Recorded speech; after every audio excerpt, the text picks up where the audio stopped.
নমস্কাৰ বন্ধু বান্ধৱীসকল, আজি আৰু এটা নতুন ব্লগ লৈ আপোনালোকৰ মাজলৈ আহিছোঁ।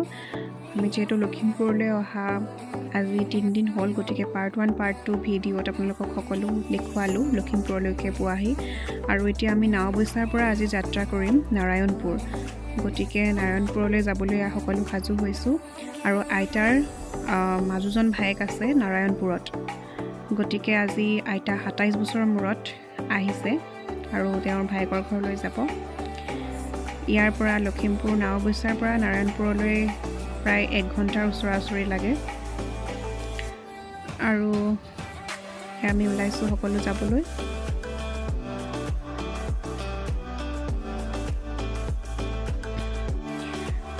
আচলতে আমি ভিডিঅ'টো লগে লগে ভইচ কৰি গৈছিলোঁ, কিন্তু কি হয় হুলস্থুল বা বেলেগ কিছুমান শব্দৰ কাৰণে সেই ভইচটো আমি কাট কৰি দিব লগা হৈছে আৰু পিছত ভইচ কৰিব লগা হৈছে। গতিকে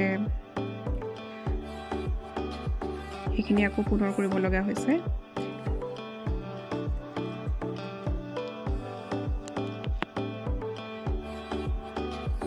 এতিয়া আমি বাই বাছ যাম, গতিকে এতিয়া আমি হাইৱেত আকৌ বাছৰ কাৰণে ৱেইট কৰিব লাগিব। বাছত এয়া উঠিলোঁ, এতিয়া আমি যাত্ৰা আৰম্ভ কৰিছোঁ নাওবৈচাৰ পৰা নাৰায়ণপুৰলৈকে।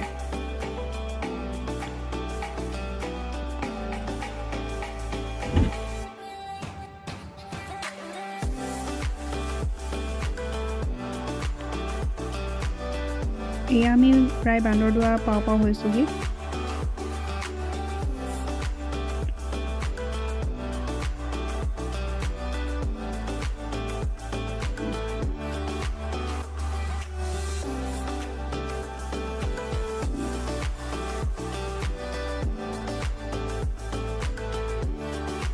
এইফালে এয়া পাহাৰ, যিহেতু অসম অৰুণাচলৰ বৰ্ডাৰেই হয়।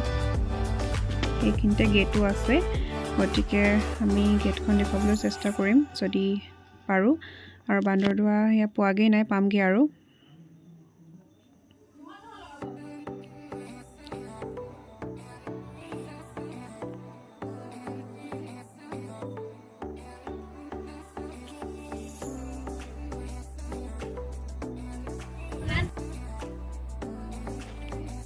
আৰু সেইখিনিতে বাছখন ৰখাইছে অকণমান, গতিকে ট্ৰেফিক জামো বেছি আছে। আৰু ইয়াতে খোৱা বোৱা চলিছে আমাৰ। এয়া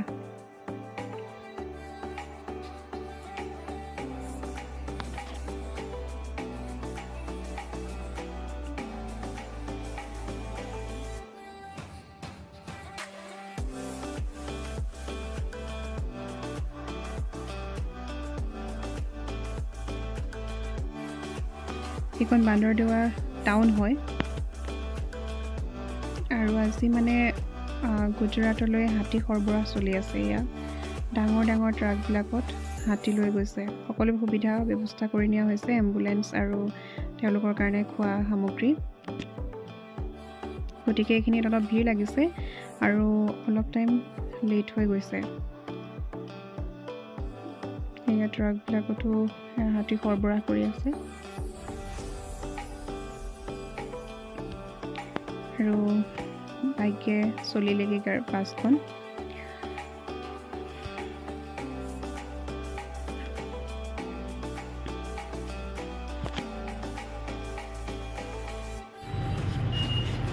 এতিয়া আমি মিঠাই ল'বৰ কাৰণে সোমাইছোঁ।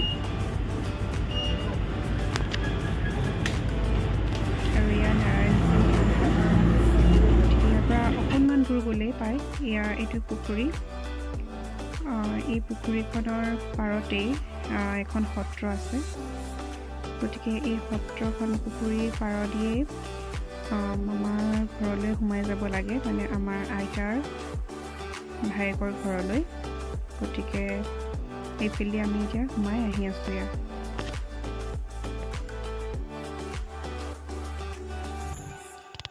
এয়া আমি আহি আইতাৰ ভায়েকৰ ঘৰ পালোহি।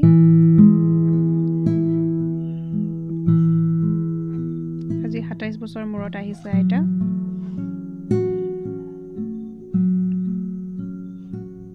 সেয়া চাওকচোন কেনেকৈ ককাই ককাই ভাই ভনী ককাইক বাইকৰ মৰম চাওক ইমান দিনৰ মূৰত আহিছে দুয়ো মানে খুব ইমোশ্যনেল হৈ পৰিছে সেয়া চাওকচোন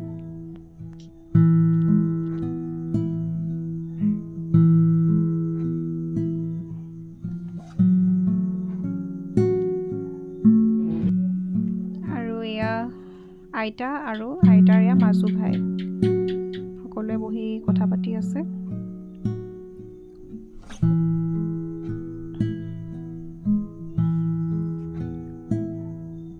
ইমান দিনৰ মূৰত যিহেতু লগ পাইছে মামা ককাহঁত গৈ থাকে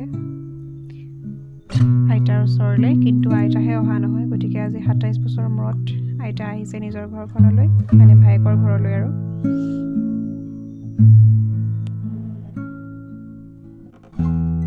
ইয়াৰ খানা ৰেডি কৰিছে মামী আইতাই আৰু ইয়াৰ কিছুমান নিয়ম আছে যিহেতু আইতা প্ৰথম আহিছে আজি এখন ঘৰলৈ গতিকে আইতাক কিছু নিয়ম কৰি দিয়া হ'ব এয়া হৈছে মামী আইতা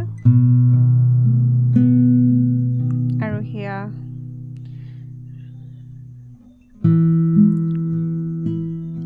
আজি মামা ককা আৰু আইতাই একেলগে ভাত খাব এয়া আইটেমছ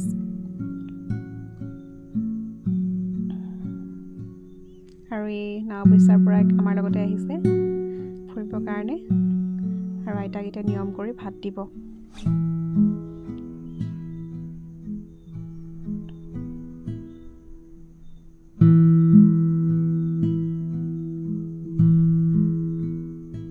ইয়াত দেখিছেনে বাইক আৰু ভায়েকৰ মৰম আজি যিহেতু লগতে দুইজনে ভাত খাব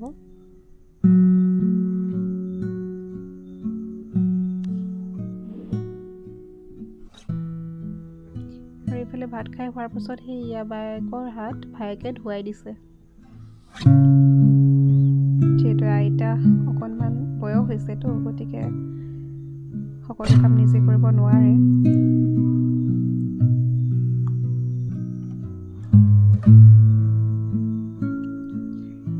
সঁচাকৈ ভাই ভনী মৰমে অতুলনীয়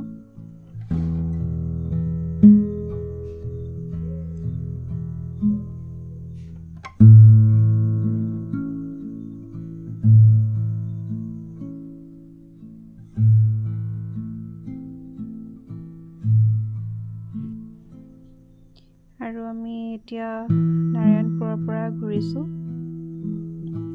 সকলো বিদায় লৈ পেলাই এতিয়া আমি যামগৈ আকৌ নাৰায়ণপুৰৰ পৰা পিলখানালৈকে সেইটো এটা ভিডিঅ' আপোনালোকক আগবঢ়াম যিহেতু ভিডিঅ'বোৰ বেছি দীঘলীয়া কৰা নাই গতিকে খণ্ড খণ্ডকৈ আপোনালোকক দেখুৱাবলৈ চেষ্টা কৰিছোঁ আৰু সকলোৱে ভিডিঅ'টো সম্পূৰ্ণকৈ চাব লাইক কমেণ্ট শ্বেয়াৰ নিশ্চয় কৰিব আৰু আমাৰ চেনেলটোক মৰম দিব গতিকে আজিলৈ ইমানেই বাই বাই ধন্যবাদ